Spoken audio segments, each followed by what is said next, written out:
So বহুভুজ সূত্র, so বহুভুজ সূত্র হচ্ছে লব্ধি নির্ণয়ের একটা সূত্র। সো আমরা এতক্ষণ যে দুটি সূত্র পড়লাম, একটা ছিল ত্রিভুজ সূত্র আর একটা ছিল সামান্তরিক সূত্র। সো দুটি সূত্রে কি নিয়ে ডিল করতো? দুটি সূত্রে ডিল করতো দুটি ভেক্টর নিয়ে, কিন্তু বহুভুজ সূত্র আমার ডিল করে দুইয়ের অধিক ভেক্টর নিয়ে। সেটা 3টা হতে পারে, 4টা হতে পারে, 5টা হতে পারে, অসীম সংখ্যক হতে পারে, কোনো সমস্যা নেই। সো বহুভুজ সূত্র কি বলে আমরা একটু দেখি। সো বহুভুজ সূত্র বলে যদি একাধিক ভেক্টর থাকে, কয়টা ভেক্টর এখানে? 5টা ভেক্টর সাপোজ। সেই 5টা ভেক্টর মিলে যে বহুভুজটা গঠন হবে, সাপোজ একটা বহুভুজ গঠন হবে না? সো এই 5টা ভেক্টরের যে 5টা ভেক্টরের কারণে একটা বহুভুজ গঠন হয়। সো ওই 5টা ভেক্টরের যে সমষ্টি বা এই 5টা ভেক্টরের লব্ধি, সেটা হবে এই যে গঠিত বহুভুজটা আছে তার শেষ বাহুর সমান। ঠিক আছে? তোমাকে অবশ্যই খেয়াল রাখতে হবে পর্যায়ক্রমিকভাবে যেন ভেক্টরগুলো থাকে, পাদবিন্দু শীর্ষবিন্দু, পাদবিন্দু শীর্ষবিন্দু, পাদবিন্দু শীর্ষবিন্দু, ডট ডট ডট ডট। ঠিক আছে? তার মানে এরকম ভাবে যখন একটা বহুভুজ বরাবর তোমার দুইয়ের অধিক ভেক্টর যাবে, তখন তাদের লব্ধির মান হবে শেষ বাহুটা বিপরীত ক্রমে। মাস্ট রিমেম্বার, শেষ বাহুটা বিপরীত ক্রমে, এই ক্রমে না। এটা কোন ক্রমে ছিল? এটা ছিল হচ্ছে আমার অ্যান্টি ক্লকওয়াইজ, কিন্তু এটা কিন্তু আমার ক্লকওয়াইজ হয়ে যাবে। তার মানে লব্ধির মানটা হবে বিপরীত ক্রমে।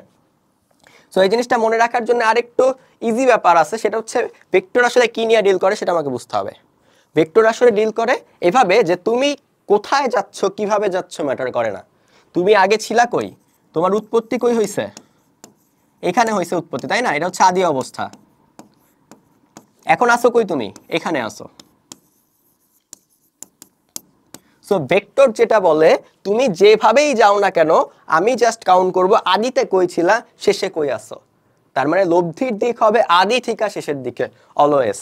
তোমার সেম বহুভুজ সূত্র কিন্তু ত্রিভুজ সূত্র থেকেই আসছে, ত্রিভুজ সূত্র থেকেই বহুভুজ সূত্র আসছে। আবার বহুভুজ সূত্র দ্বারা ত্রিভুজ সূত্রকে ব্যাখ্যা করা যায়, যেরকম পর্যায়ক্রমিকভাবে একটি বহুভুজ, এটা কত? ত্রিভুজ, ত্রিভুজ বহুভুজ না? সো ত্রিভুজের দুটি বাহু আছে, ঠিক আছে? পর্যায়ক্রমিকভাবে দুটি ভেক্টর আঁকা হয়েছে, তার মানে এর লব্ধির মান হবে কি? তৃতীয় ভেক্টরটি। সেম ভাবে যদি একটা চতুর্ভুজ হইতো, তিনটা বাহু আছে, আরেকটা বাহু কোন বরাবর? এই বরাবর থাকবে, তাই না? সো এই যে তিনটা বাহু, তিনটা ভেক্টরের লব্ধি, সেইটা হবে এই তৃতীয় বাহু বরাবর। এই তিনটা বাহুর লব্ধি হবে কি? তৃতীয় বাহু বরাবর। সেম ভাবে এটা ষড়ভুজ। ইভেন তোমার এইটাও ভ্যালিড যদি এমন হইতো যে বক্র কিছু, ধরো এরকম একটা বক্র রাস্তা, তোমার শুরু হয়েছে এখান থেকে এখানে শেষ। সেই বক্র রাস্তা কি মিন করে বলো তো? এই বক্র রাস্তা মিন করে যে এই যে প্রত্যেকটা বিন্দু আছে না, এই প্রত্যেকটা বিন্দুর মাঝে হাজার হাজার পরিমাণ ভেক্টর আছে।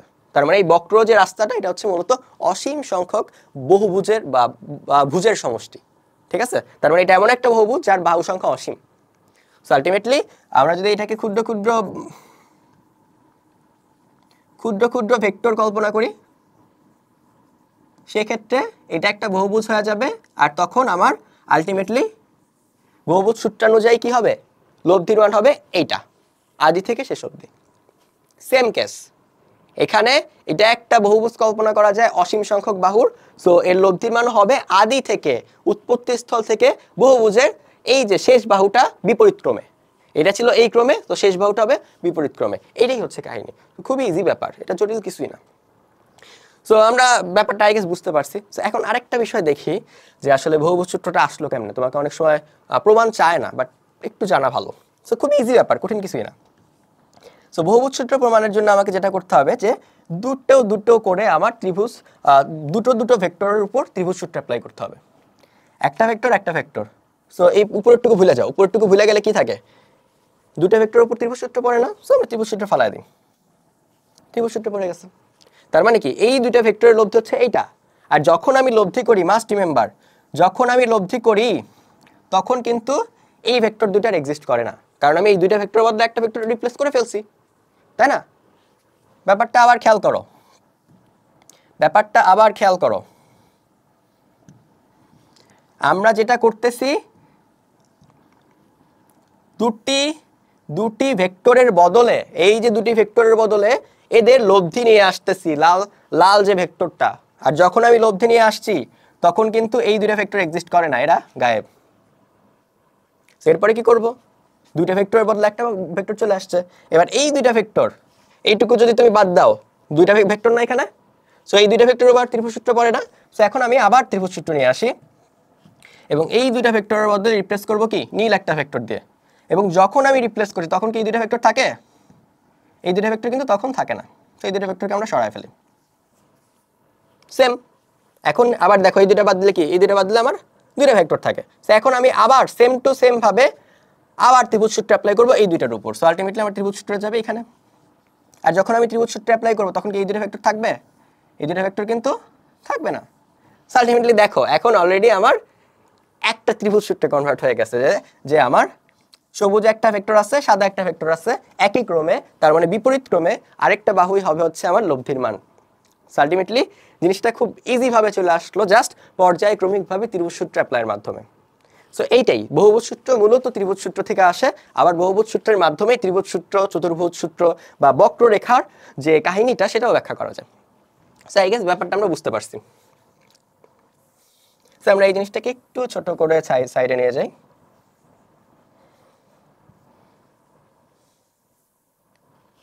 তো এবার আমরা দেখব যে একই ক্রমে যদি কোনো আবদ্ধ ক্ষেত্র থাকে সেই ক্ষেত্রে লব্ধির মানটা কেমন হবে।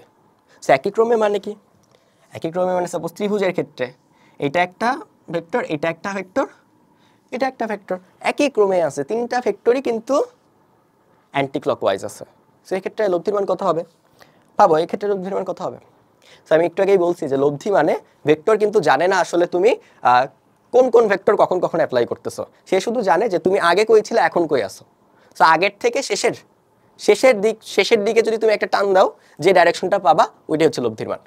সো এখন দেখো আমাদের যাত্রা শুরু হয়েছিল এখানে, দেন আমরা ধীরে ধীরে গেলাম, প্রথম ভেক্টর যাওয়ার পর, প্রথম ভেক্টর অ্যাপ্লাই করার পর আমরা এখানে চলে আসছি, দেন আবার আমরা যাচ্ছি, দ্বিতীয় ভেক্টর অ্যাপ্লাই করার পর আমরা এখানে চলে আসছি, দেন তৃতীয় ভেক্টর অ্যাপ্লাই করার পর আমরা কোথায় আসছি? এই জায়গায় চলে আসছি। তার মানে কি আলটিমেটলি তুমি যদি প্রথমে একটা ফটো নাও এবং ভেক্টরগুলো অ্যাপ্লাইয়ের পরে আবার ফটো নাও, তুমি কিন্তু একই জায়গা পাবা। তার মানে আদি বিন্দু আর শেষ বিন্দু একই জায়গায়। তার মানে লব্ধি কি আদি বিন্দু থেকে শেষ বিন্দুর দিকে, আর দুটা যেতে একই জায়গায়, তার মানে লব্ধি 0। ঠিক আছে? সো এখান থেকে আমরা বুঝতে পারি, কি বুঝতে পারলাম? যখনই একটা আবদ্ধ ক্ষেত্র তৈরি করবে একই ক্রমে যে কোনো জায়গায়, তখনই ওই ভেক্টরের লব্ধির মান আসবে 0। এটাকে আরো একভাবে ব্যাখ্যা করা যায়, আমরা ধরে নিই এই যে দুইটা ভেক্টর, আমরা সাময়িক সময়ের জন্য এই ভেক্টরটাকে সরায় ফেলি, সাময়িক সময়ের জন্য এই ভেক্টরটাকে সরায় ফেলি। সো এই যে দুইটা ভেক্টর আছে এই ক্রমে, প্রথমে এই ক্রমে, তার মানে এদের লব্ধি কোন ক্রমে হবে? এই ক্রমে হবে, তাই না? এদের লব্ধি হবে এই ক্রমে, তাই তো? সো এখন তুমি যখন লব্ধি করে ফেলছো, আমি আগেও বলছি যখন লব্ধি করা হয় তখন কিন্তু আর এই ভেক্টর এক্সিস্ট করে না, এই ভেক্টর দুটো আর আমার নাই। সো যেহেতু নাই, তার মানে এখন কোন ভেক্টরটা আছে? শুধু লাল ভেক্টরটা আছে, আর পাশাপাশি আগে একটা ভেক্টর ছিল সবুজ ভেক্টর। সো এবার একটু খেয়াল করে দেখো, লাল ভেক্টর আর সবুজ ভেক্টর পরস্পর বিপরীতমুখী না? লাল ভেক্টর এই বরাবর যাচ্ছে, সবুজ ভেক্টর এই বরাবর যাচ্ছে। সো এখন যদি আমি এই দুইটার লব্ধি করি কি হবে?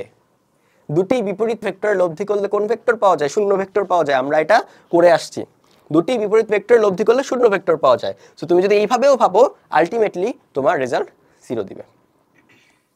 So clear? সো শুধুমাত্র ত্রিভুজের ক্ষেত্রেও না, বহুভুজের ক্ষেত্রেও সেম কনসেপ্ট। যদি একই ক্রমে কোনো বহুভুজ গঠন করা হয় তবে শুরুর অবস্থান আর শেষের অবস্থান একই হয়ে যায় এবং তখন লব্ধির মান 0 আসে। শুধু বহুভুজই না, আমি যদি একই ক্রমে বৃত্তাকার পথে ঘুরে আসি, সেম ব্যাপার, সেম টু সেম জিনিস, আমার আদি অবস্থান যেখানে ছিল শেষ অবস্থান সেখানে আছে, তার মানে লব্ধি 0।